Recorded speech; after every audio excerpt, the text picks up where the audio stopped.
Hello, all, and welcome back to another episode of TV and Us, a conversation show about the TV series we just can't stop talking about. My name is Jennifer Hahn. And I'm Sarah Callan. And each season, we focus on a different show, reviewing it episode by episode, and we invite you to watch along with us. Right now, we are reviewing The Bear Season 2, and today we are on episode 7, titled Forks. If you haven't watched it yet, this is your spoiler alert. Please check it out before continuing to listen to the rest of this episode. All right. Sarah, kick us off with an IMDb summary for episode 7. So I'm going to call a little bit of an audible on this one because the IMDb summaries are just too long for this season. The one for this episode is just obnoxiously long and does not get to the point. So I am going to use the Hulu sentence description, which is back to what we expect from the bear. So the Hulu summary is Richie Stodges. That's it. That's it. 2 whole words. Oh, that's amazing. That is very fitting and very in line with the bear, the vibes of the bear. Yeah, it just fits better. It really does. It really does. Okay, let's start off with our episode titles of choice for this episode. Mine is Respect. Nice. Oh, that's so good. Yes. My episode title is Micro Basil. Yes. Okay, so let's dive right in to talk about episode 7. I'm excited for this discussion. Tell me your thoughts about episode 7. This is one that I've been looking forward to just because you find Richie so endearing. My first watch of this show, I did not find Richie that endearing. I appreciated his role in the show, but I didn't particularly like the character. I'm warming to him a lot more at this second watch, but this was the episode the first time around where I was like, okay, now I can be on Team Richie when I really wasn't on Team Richie before. So I love that this show is, this season in particular, being so intentional to focus on these really pivotal characters. So earlier in the season, we got a Sydney focused episode, then we got a Marcus focused episode, and now we're getting the Richie episode. And I love that even though there's all of these like big plot things that are happening in this season, and, we're racing toward the opening of the restaurant, it's only 4 weeks to open. The show is so focused on who these characters are and their journey, and making that choice to divert our attention there and focusing on the character growth rather than events that are happening. And I think that's really just indicative of what this show is. And it's happening in a restaurant and all of these crazy things happen, but it's not really about the restaurant. It's about these characters and who they are. And then as we explore them, then when interesting things happen in the kitchen, it's really fun to watch because we know these characters. So it's so cool that this show is diverting attention here and that Richie gets his whole episode pretty much just to himself, that we really get to know him, and then we get to see this really heartwarming character growth that he goes on. Yeah, no, it's so fascinating to see season 2 really allow for time and space to focus on these episodes that really center around a character. So we got a whole episode dedicated to Sydney and her journey and seeing her creative brain. We got a whole episode with Marcus as well, and then we got this episode. And so it's so interesting to be talking about and reviewing season 1 and 2 back to back. I think it really allows for me at least to see the way that these arcs are being played out over this 2-season period of time, and just the timing of when we get to focus on these characters and how I think is just so interesting. Obviously I love this episode. I I've always found Richie to be a frustrating but endearing character, and I think that this episode, I mean, it is the redemption arc. You know, it's him finding purpose. It's him blossoming and rediscovering parts of himself that maybe he never even realized. And what's neat is that the show has given us plenty of time to see some of those little glimmers of his tenderness or his superpowers or the aspects of him that he's fully stepping into now. And they could have thrown this episode in first half of season 2 in, you know, this little arc within season 1, but I love that we had gotten, you know, nearly a season and a half to just watch him honestly flail and be frustrating and be difficult out of that place of lack.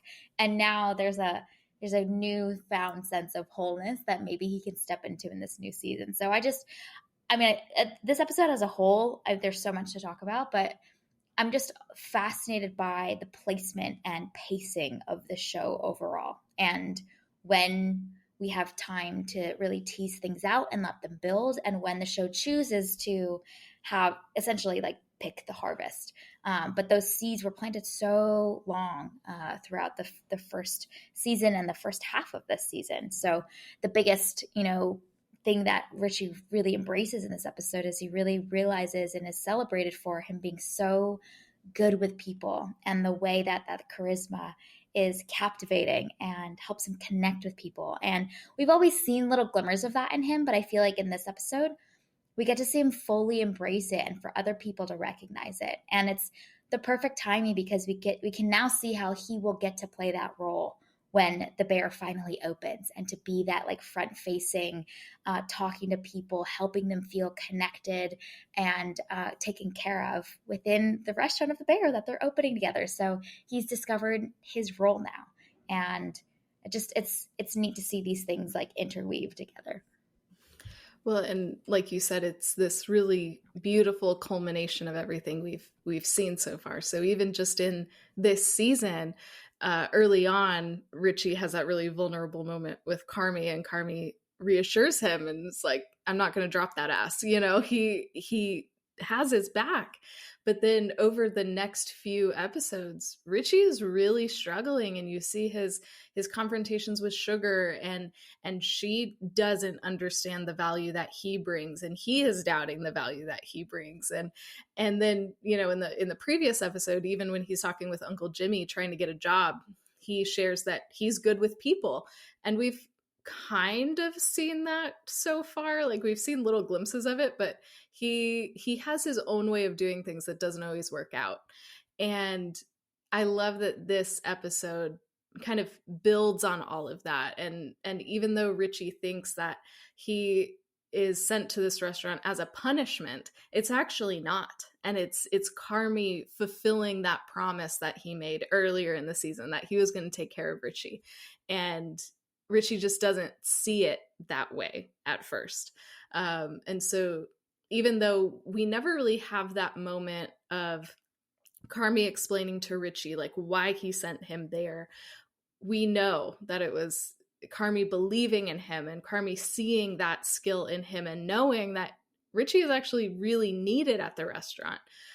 He just doesn't have the, I guess, the imagination for it, you know? So then being at this restaurant where he's able to see himself in this role, he's seeing what a dining experience could be like, and then he catches that vision and is able to run with it, is just so heartwarming and so rewarding. And seeing how these characters, though they fight and though they have the disagreements, they do see each other's skills. And we've seen throughout the season both Sydney and Carmi making space for people's talents and investing in them in really strategic ways. And this is just another example of that.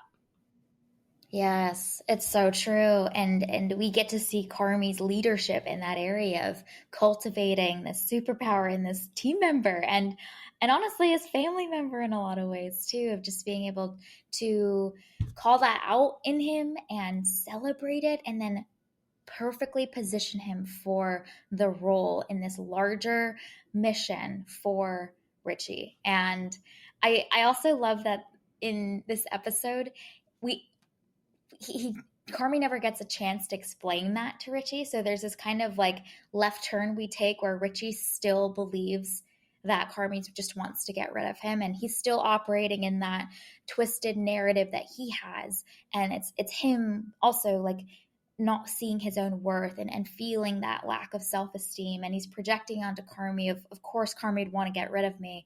And I love that, like, because of the whole shenanigans with Vac and the electrical outlet, they never actually get to make that clear, and only at the end does Richie finally understand. But I kind of love that it's not a conversation between the two of them, but Richie now knows, and that's all that matters.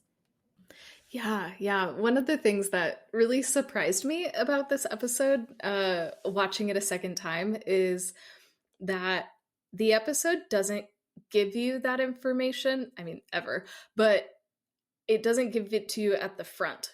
So when the episode starts, we just see Richie waking up early and going to this strange, almost like ominous, futuristic, kind of like sci-fi looking building. And we don't know what he's doing there.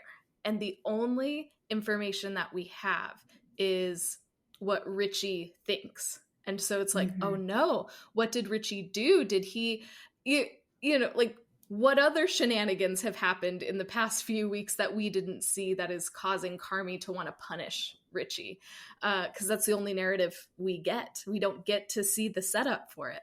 And I thought that that was such a smart choice, because there's the intrigue of like, oh, we're stepping into this other world and things are run so differently, but also what is going on with these two characters. And then over the episode, of course, we go on that journey and learn, oh no, this actually wasn't a punishment, but this was an investment. And I love that this show doesn't rely on exposition, but just drops us Mm-hmm. into the middle of what's going on, because it makes it so much more exciting to watch. Yes, yes, that's so true. And I love that, like, even if we might have those questions or doubts of what has happened between the two of them, there's enough growth that we've seen in Carmi, and enough of those seeds planted between those really meaningful, really tender conversations between him and Richie, and the ways that they've bonded and really like looked out for each other, that we like also have faith knowing that like this surely is Carmi taking care of him. Richie can't see it yet, but we know who Carmi is, and so we know that he is. This is his way of uh, drawing out the potential in Richie as well. And only with the amount of time that we've spent with these two characters and seen them grow and seen them build this relationship with each other, that foundation is there for us as the viewers too, to trust and know that there's only good things and only care between the two of them. But the we do see it from Richie's POV at the beginning. It's literally it's filmed like a horror movie, honestly. Yeah, yeah. And I think that's something really fun about this episode. So, like, at the beginning, it's kind of like horror-y, sci-fi, like really ominous, and like, oh no, what's going on? And then there's that other point later in the episode where Richie has to go and get the dish pizza. And then Uh-huh. all of a sudden, it feels like you're in like an 80s action movie, and the Yep. camera is like panning in, and you have this like music going on that you would get out of an 80s movie. And it's so fun the way that Mm-hmm. this episode is filmed, because there's so much variety in it. And you can see, I also wonder if that's like part of how Richie sees the world too. Like, when he's walking into the restaurant the first time, is it this like horror movie situation? Is that what he's thinking? And then when he's going to get the dish pizza, he is the action movie star that's going to save the day. You know, like, it's really fun the way that this uses those different types of you know, cinematography and music to really help us feel what Richie is feeling, which is also very silly, but is also very on brand for who Richie is. It's so fun. And then I love that scene where they're suiting up, and it's got this like press in Yeah. with the camera that feels like that like part in an action movie where they're like getting all their gear, you know, in the James Bond movies where you go and visit Q, you get all your gear, you suit up and you're ready to go. It's so fun. And I love your point around like perhaps this is like how Richie's brain works. And I think that would be in line with what we've seen in the show in the past of the way that the Marcus episode reflects the energy and vibe that he brings, the way that Sydney's episode reflects the way that her brain works and the vibe that she brings. And similarly with this, like this episode is so much fun and it's so diverse and dynamic. And Richie is that way as well. He's so creative and imaginative, and we get to see that reflected in the way that this episode is having so much fun. We love it. You too can be a superhero. You just got to go get a deep dish pizza for somebody. Well, it's like like when he's running through the streets too. It's like a little bit Yeah. slowed down as well. One of the things that I really loved is the way that these small objects feel like characters and they are so expressive and meaningful. So one of them is Richie's alarm clock, and it is such a like thread line throughout the course of this episode to see the way that he wakes up really like late past his alarm clock and he's just like so frustrated and banging on it at the beginning for his first day because he's like, oh, why did Carmi make me have to do this? I'm getting punished. And over the course of the week, you see that he's waking up earlier and earlier, and he's waking up calmer and calmer. And I think by the one of the last days, he wakes up like a minute before his 5:30 alarm goes off. And it's just neat to see the way that that little detail the show uses so efficiently with so much expression to articulate the way that Richie's feelings towards this whole thing is changing over time as well. Like he is getting excited, he is getting invested. This is no longer like him being reluctant to dive in. No, he's pumped to do this now. And I just thought that like it's a perfect example of the way that the show is so efficient in its storytelling, but also very creative as well to reflect the inner state of how Richie's feeling about this through an object like the alarm clock. And there's, you know, so many examples of the way that the show uses these little objects and cuts and shots to articulate a sense of mood or a sense of perspective from a character. But this is one of my favorite ones. It's so funny every time. Oh, it's so good. And it's so subtle too. You know, you see the numbers on when he wakes up changing and rolling back and you're like, "Oh, wow, Richie, you're getting up earlier by choice." But I also love that that ties into the theme of time that is really explored in this episode. You know, there's the every second counts sign hanging in the kitchen, which, fun fact, is also in the kitchen in episode 4 in Copenhagen. And so there's that through line of every second counts. You know, like in that meeting, they're freaking out over 47 seconds lost because the time is so tangible in what they're doing. And it's so important to be in step and in sync and on time with what they're doing because they're performing with such excellence.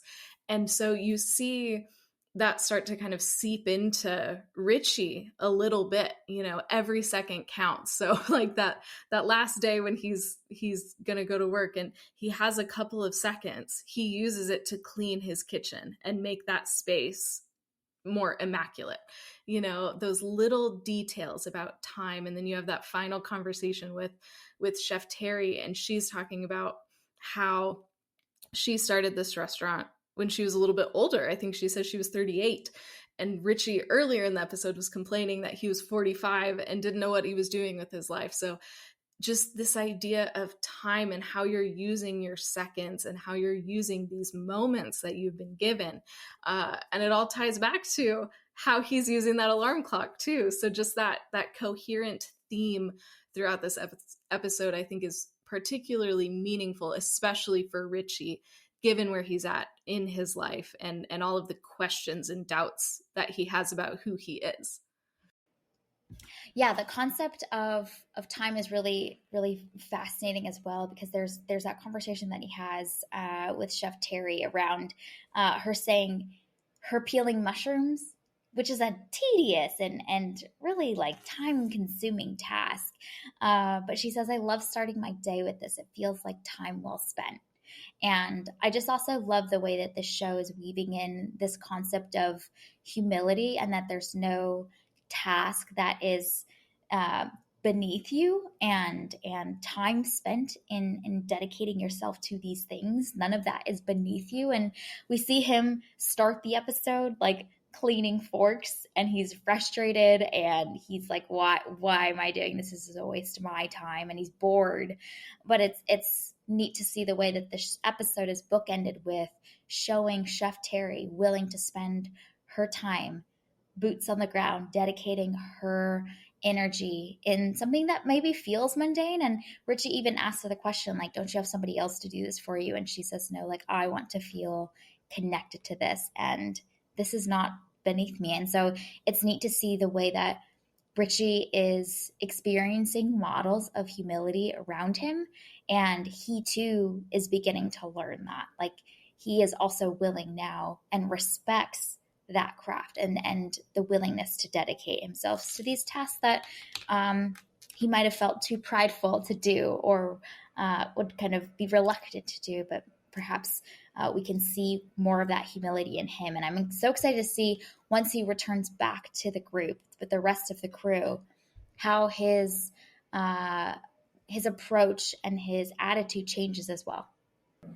Yeah, yeah. I think that's what's super interesting about this episode is he's isolated and he's in a completely different environment, and it's so easy to change when you're outside of your normal environment. And what is it going to be like when he goes back to the bear and he is back with the people? Is he going to fall back into those old habits and those things that we've seen from him before, or is he going to be able to keep this going and keep growing in this like we've seen him throughout the episode? So it's so great that we go on this whole journey with him, but it still leaves the door open for you to want to watch the next episode to see, is it going to stick? Is he going to regress when things get stressful? How is Richie going to respond? And we will find out.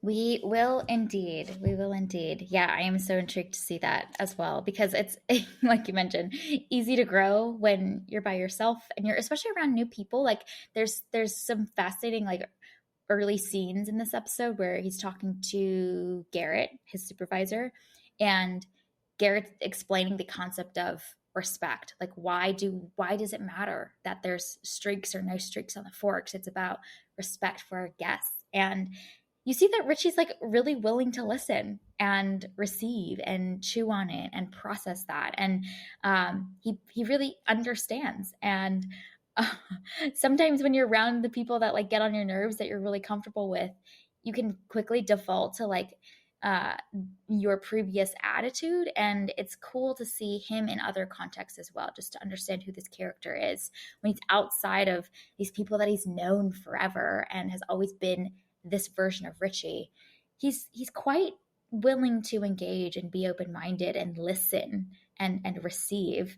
And I honestly was kind of shocked in that scene. I thought he would put up a little bit more of a fight or do his Richie thing where he's digging his heels in and still like huffing and puffing. But you see him really understand and process a lot of things that he's hearing and really actively listening to. And so I'm intrigued to see when he gets back around his old crew. Does the old Richie come back, or what growth does he start to have? And I think it's interesting because we've seen Richie being really resistant to change, both in the first season and the second season, where he is really struggling with this and he's kind of dug his heels in and is like, no, this is how it should be, and has this like weird, almost like wanting a sense of control over what's happening in the beef slash the bear. And I wonder if, because in this episode he learns what ownership looks like, which is a little bit different than what he was doing before. And so is that going to translate into the bear now? Is he going to understand what it looks like to own his responsibilities and own people's, like, the hospitality portion of it, and really sink his teeth into that instead of using his energy trying to resist change and keep things the way they were? I think that makes a lot of sense for this character too, because he was so protective of this restaurant and really felt some ownership stake in it. And so, like, okay, can we translate that part of him into something more productive that will work in this new fine dining context and will actually allow his strengths to really shine? We'll see, because we have a few episodes left. We'll see if Richie will rise to that occasion, and if the people around him will also allow him to rise to that occasion. Should be fun. Yeah. Yeah. And that's actually like a big portion of this is like sometimes when you change, it takes time for maybe other people to also receive, acknowledge, and expect these new things from you instead of the old ways that you would react. And so we've seen him, get into little tiffs and arguments and tensions that are heated with the other characters, and how will they respond to this newer Richie, this evolved Richie that is growing, and how much do they also encourage and create space for him, or maybe in their stressful moments they're like they expect something different from him, and don't as give him as much of that space to grow. So I think that will be fascinating too, to see the characters react to maybe this new part of Richie as well. Yeah. Yeah, we got changes all around. So, Mm-hmm. how are we going to respond to these changes? Yep. Yep. Especially for the characters that have like known him since they were very, very little, uh Sugar, how is Sugar going to react to the new Richie? Are they going to go at it and have these things, and how will Richie react when maybe some people really create space for him versus others don't? Like, does he revert to his old self too, to get frustrated and dig his heels in, or does he choose something better? Oh, it's gonna be fun. It'll be fun. Mm-hmm. Yeah. We're rooting for you, Richie. We're rooting Yeah, for you. yeah. One other moment that really stood out to me in this episode, and again, just the way that the show is constructing the stories is amazing, but his call with Tiff, and just the fact that this moment happens after the fishes episode is so significant, because we saw how they were together. We saw their past. We saw Richie's love and care for her. And we know that that is part of their history, and that is still uh, in him too. And I think that just the construction of those, the juxtaposition and the order of those two episodes is so smart. But also there's these little details, like we see him still wearing his wedding ring, and so that little detail just tells us so much about how much he has not moved on, and maybe he's holding out hope to salvage his marriage or rebuild again with Tiff. And so it makes then that moment where she tells him the news of her being engaged again feel like even more of a sucker punch, because we saw how they were together in the previous episode, and then we see his wedding ring shining in the sunlight as he's taking this call outside, and so we know how much he loves her in the past and how much he still does. And so again, the show is so efficient with those details to tell us so much, and just the storytelling and the significance of that scene really stood out to me. Mm-hmm. Yeah, and especially Richie being in such a vulnerable place when he makes that call too, because that's pretty early in the episode, where he thinks that Carmi is mad at him and sent him here as a punishment. He's cleaning forks all day long. He's in not a great Yeah. place, and so then he makes that call Mm-hmm. to almost like, I trying to do the right thing or trying to be seen as a hero, almost like, hey, I'm doing a good thing. I'm swooping in to save the day. Look at this. And also doing something really nice for his daughter. And then he gets that news. So Mm-hmm. it is such a sucker punch that he Mm-hmm. experiences while he's at such a low. Um, and again, just fuels this exploration of this character and all of these different facets of him. And we have seen consistently throughout this show that there is a softness and a tenderness beneath that really brash outer exterior. And that's just part of who Richie is. So uh, yeah, that inclusion of that tiff scene is really strategic, shows also just his care for his daughter too, which we've seen a little bit throughout the show, but again, him going above and beyond to try and take care of her as well, which is so endearing, so sweet to see from him.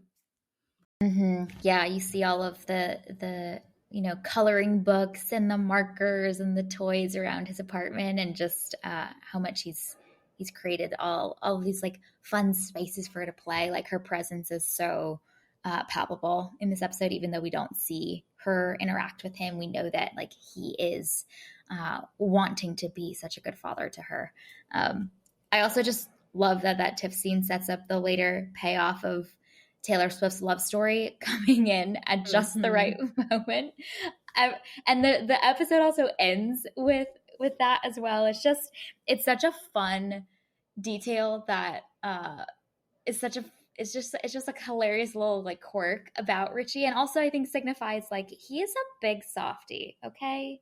Like he comes off as this like I'm so tough, he's super brash, really aggressive dude, but beneath all of that, he just loves Taylor Swift and wants to belt the lyrics to Love Story in his car at night. I get it.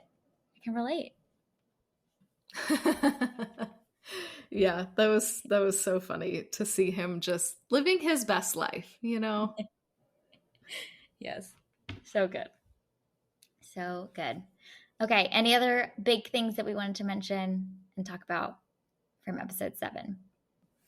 The other part of this episode that I really love is that even though it's really Richie focused, the show doesn't forget about all of the other characters. So it opens with that interview with Coach K, and you can see how his leadership principles Sydney is starting to absorb and then presumably apply to this restaurant context. So we know that she is still on that journey of developing herself and becoming a better leader. And then we see, as Richie is cleaning forks all day long, the rest of the team is working on the restaurant, and they are installing things and making really significant progress on the restaurant. So it's these dual tracks that they're on, and I really appreciate the juxtaposition of Richie seemingly stuck doing this like monotonous, no meaning task, while the rest of the team is making all of this progress and pushing things forward, and things seem to be working really, really well.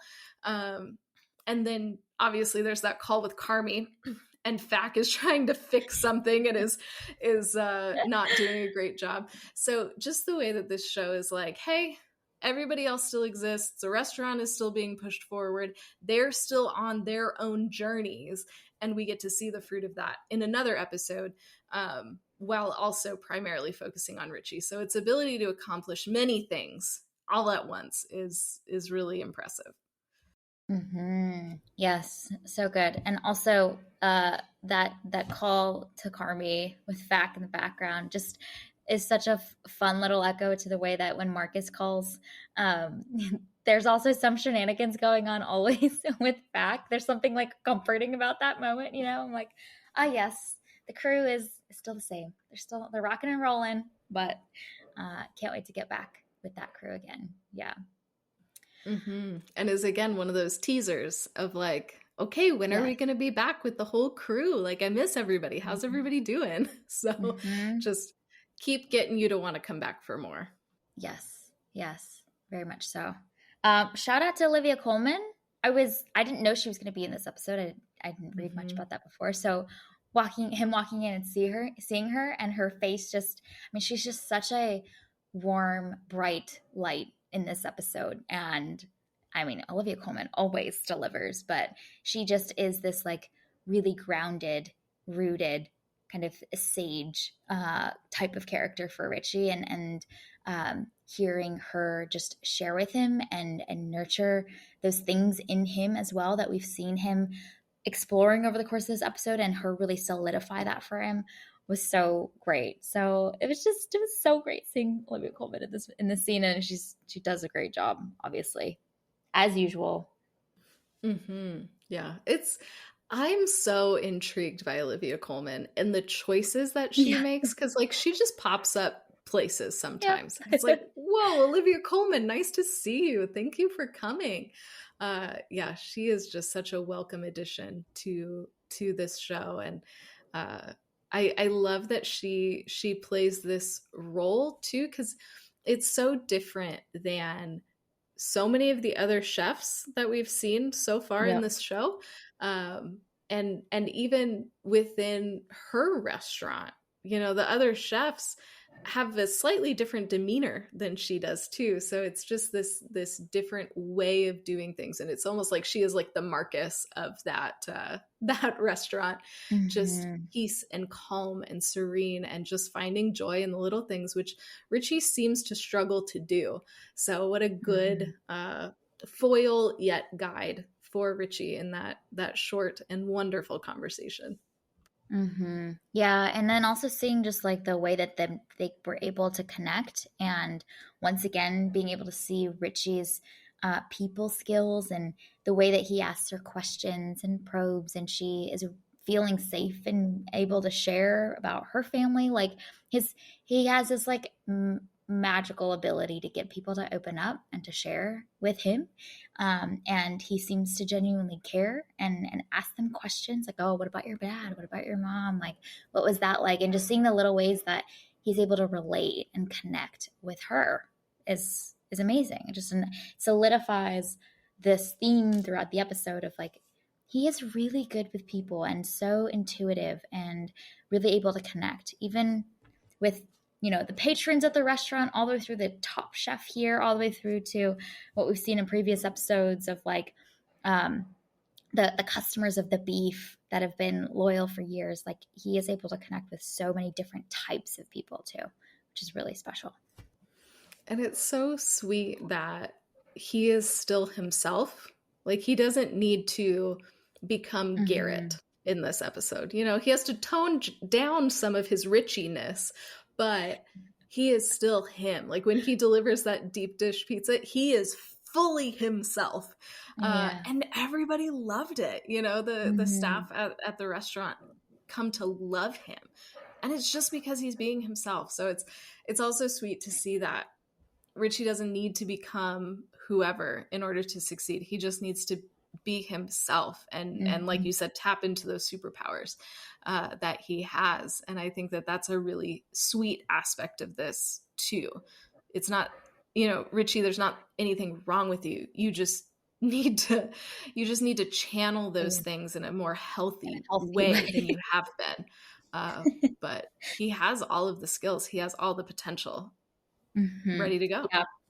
There's that little moment where he is tasting and listing out what he tastes with the with Garrett and the other lady, and I think there's one other dude there, and he's being his loud, obnoxious self, but it's so endearing when he's like, "Hell yeah, I did it, I got it," and they're cheering for him too. And so, you're so right that like he is still him. He is just now this healthier, more whole version of him. And also, I was just impressed, like, okay, Richie, you've got a very refined and intuitive and sensitive taste palette. I did not know this about you.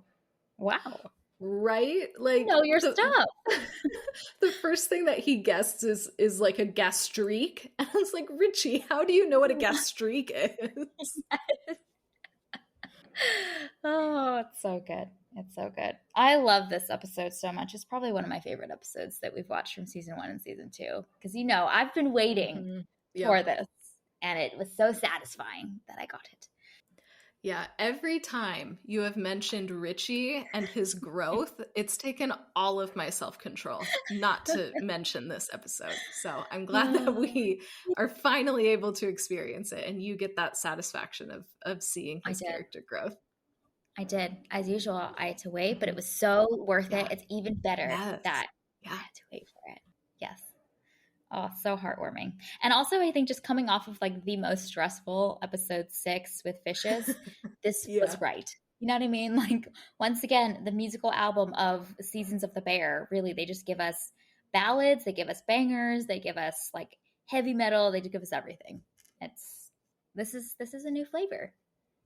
Hmm. Yeah, it really does feel like, like I guess a 10-course meal is what this would Yeah. be. And each one is different, but they're all paired together Coherent. so strategically to feel Yeah. like one cohesive unit, even Mhm. though there's so much variation and difference between all of them. Yeah. Yeah. It's so true. It's so true. One last little shout out detail that I really appreciate about the show in general, but I think you really see it in this episode is how much the show has respect for the culinary arts and this industry in general. And I feel like a lot of times in media, like fine dining and culinary arts gets like shit on a lot for being like really snooty and really uppity and really toxic and all of these things. But I love that we get to see all these different people in this episode that Richie's meeting really love this, and they emphasize how much they are creating an experience for people to come, to feel connected, to feel seen, and it's meaningful for them to serve in this way. So I appreciate that a lot, because I think that oftentimes the like nice restaurant dining experience, all of that gets it's kind of like the butt of a lot of jokes, or it gets roasted a lot in media, and the show is redeeming a lot of that and saying like, hey, I mean, some of that does exist, and we get to see some of those moments with Carmi at his really toxic kitchen environments, and how crazy it is and exacting it is. But also, there's something really beautiful at this experience of people coming to the table, sharing a meal, and the way that a restaurant is cultivating that experience and creating a space for people to connect. I really appreciate that the show is leaning into that and showcasing that aspect of this industry. Mm-hmm. And I love that it's a character growth moment for Richie too, as he is catching the vision. Like we don't we don't super know why he started out at the beef. It was probably just to help Mikey and hang out with his best friend. And he probably never connected it to something bigger. And I love the journey that he goes on in this episode, because he grows as he sees and experiences and catches that vision of what dining could be. It's not just going to your local sandwich shop and getting a sandwich. There's nothing wrong with that. But this is something different, and highlighting the experience and how important that is to people and how that can absolutely make somebody's day. I think is really, really smart, because it's not just somebody telling Richie, like, hey, go do this, or hey, go, I don't know, like be kind to these people or whatever. It's very much see, experience this way of doing things. And then as he does it, he's like, oh, wait, this is better. I can do this. I like this. Which I think is such a cool way to lead and to show these things. And the show does a really good job of obviously telling us that these things are happening, but also showing us just how beautiful that can be when you can make somebody's day like that. Yeah. And I love that when he requests to serve that deep dish pizza, it's approved. You know what I mean? Like in another environment, it's like, no, you're not trained yet. We need you to put more time in. You're not ready yet, blah, blah, blah, blah. Like there's a whole protocol you need to follow in order to, be ready to serve, in the front of house. But they say, yeah, go for it. They see his excitement and they create space for it too. So it's neat to see the healthier environment that Chef Terry has created in her establishment as well. I mean, there's some toxic moments as well with the smudge and whatnot, and I get it, but I loved that he expressed excitement and they saw that and they were willing to create space for that and for him to have that moment too. So cool. Oh, it's so cool. We love it. Yes, indeed. All right, should we give it some awards? Yeah, let's do it. All right. First category is Top Chef. Who is getting this award? I want to give this to the staff at Ever for being so kind to Richie. Yes. Yeah. They it's just so heartwarming. Why is this episode so heartwarming? You melt seeing him be embraced and for them to create space for him and it's and I think it's neat to see uh him experience that and then learn also how to create some of that in the bear once they open and all this kind of stuff. Like he is going to take that back to the rest of the crew and this vision of what a healthy team looks like, a supportive environment, what that looks like. So good. Yeah. I am giving this award to T Swift for helping be Richie's emotional outlet. That's amazing. Keeping him soft, Yeah. Yep. And thank you for your service to the community, Taylor. As you said before, he does love Taylor Swift. So we get to see that in this episode. So good. Okay, the next category is Achievement in Chaos. What is getting this award? I would like to give it to the bear for failing the fire suppression test yet again. Yeah. And they've only got one more shot too, which I'm like, oh my God. Yep. I love that Richie's like, so what happens if we fail it again? And Carmi's just like, it's very bad. It would be very bad. We don't. I am giving this award to Richie's fork pile at the beginning of the episode. Nice. Yes. Absolute chaos. So great. It's so great. I love just like every time we get a close-up shot of him like slamming down a fork and hearing that sound. Just feel his frustration. It's great. Okay, the next category is Spiciest Line. Who or what is getting this?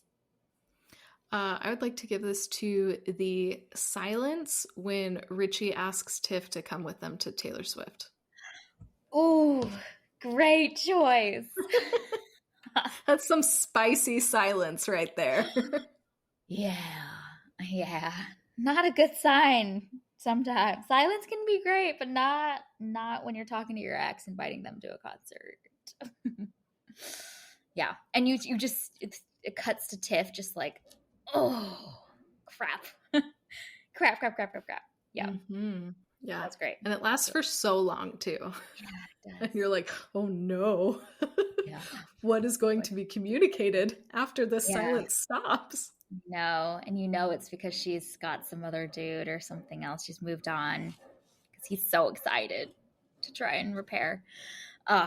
Very good choice. I'm giving this award to whatever was written on the tiny little note from the waiter serving the assault table. Yes, good choice. Okay, looking ahead, what are you excited to see as we get to the last 2 episodes of this season? Crazy. Yeah. I am ready to be back with the whole crew. I'm ready to see everybody together working in that restaurant again. Like, it's been so long since we've been in the restaurant with all of our favorite friends. And so I'm ready to be back in that kitchen with them, doing whatever they're doing. It could be calm, it could be stressful, I don't care. I just want to be back with the group. Yes. It's been 2 whole episodes, really, because Fishes, episode 6, was a flashback, so we didn't get any time with them at all. And then this episode mostly was with Richie. So it's been 2 whole episodes, which in a 10-episode series is a lot. It's quite a lot. The show's making us miss our favorite people. I'm just intrigued to see what happens with this opening. I think it's looming. We're like 3 weeks away. I think we're 3 weeks away now. So obviously I'm intrigued to see how that plays out. But I'm also just like, where's Ibra? I hope they bring him back somehow, or we get more to his story. So I'm just wondering where Ibra is. Those are my two things. Yes. Ibra, come back. We're Yeah. also rooting for you, and we also want you to be okay. And we just want to give you a hug and let you know that everything's going to be okay. Yes. Yes. Exactly. We need you in this team. And I don't know, I just feel like the show is so intentional about like putting details and scenes and moments, and in almost all cases the show is always circled back to or capitalized on and come to harvest what those things. And so it makes for watching like the current episode really fun, because you're like, oh, what's going to be significant in this episode that like I don't even know about. But then two, you think back to all of these details that have been seeded very, very early on, and continuing to wonder, where's the show going to take all of these little moments, these little details, and put them all together again as more of this plays out. So we shall see. We shall. Jen, we are almost done We with are this so close. season. We I are know. so close. Yeah. Ooh. Crazy. Yeah. All right. Well, this is our review and discussion of episode 7. You can find it available on Hulu. Thank you for listening to today's episode of TV and Us. Our name sums it up. We're big fans of TV and the powerful ways we can connect with each other and the world around us. This podcast is about all of us and our shared stories, so everyone is welcome here, and we're so glad you spent time with us today as we continued our journey through The Bear Season 2. You can subscribe to this podcast on Spotify, Apple Podcasts, or wherever you tune to your favorite shows. Drop us a rating and review, letting us know your thoughts about episode 7. You can connect with us on Instagram, Threads, and TikTok at tvnspod, or email us at tvnspod@gmail.com. We will be back very soon with another episode 8. We hope you have an amazing week, and we'll talk again soon.